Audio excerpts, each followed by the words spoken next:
Okay, my name is Leonard Snyder. And what's your relationship to this area? Okay, my family came here, the Baileys came here right before the Civil War. We've been here ever since. My great-grandfather, Milton Bailey, was in on the founding of Chautauqua, and with the Reverend Flood formed the Chautauqua Daily Herald. We've got letters that he wrote from Chautauqua in 1872 before Miller and Company came there.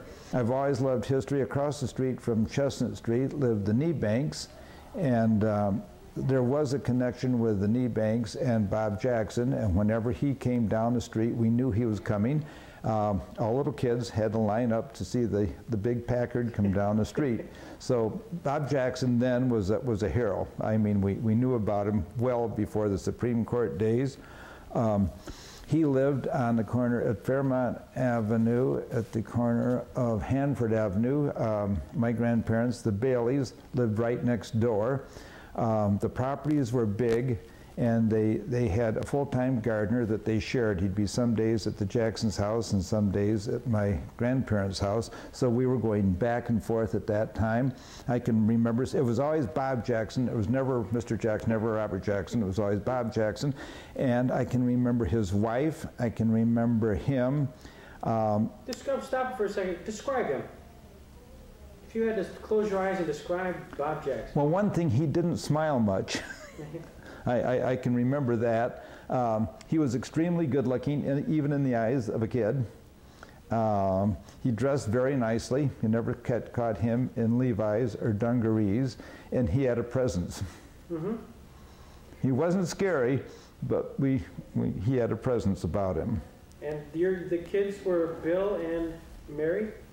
I can't remember the children. Yeah. Isn't that funny? When we went up there, it was every Sunday up there, and I have no recollection of the children. How old would they be today?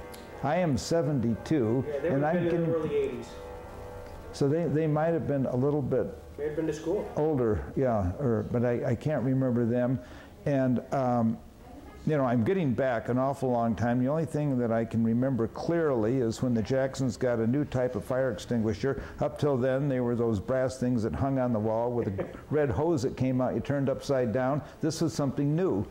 And my grandfather, B.M. Bailey, and Bob Jackson got behind his house and lit a small fire. They're going to try out the new thing. And before that day was over, we had fire trucks up there trying to contain the fire, because that thing, we should have had the old brass thing with the red hose on it. My uncle was Ernest D. Leet, Ernie Leet, and I went camping to Canada with him every year. He was just a wonderful guy. And he was Jackson's partner in the law firm of Jackson, Durkin, and Leet.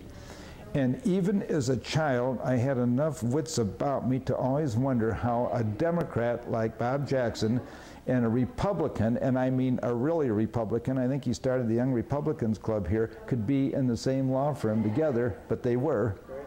And when Bob Jackson moved away, then the Kneebanks left Chestnut Street and moved up into that house. And there was Jim Kneebank, and we've been friends ever since. He died just very recently. So about the only thing I can add is that when he lived in Jamestown, he was a presence.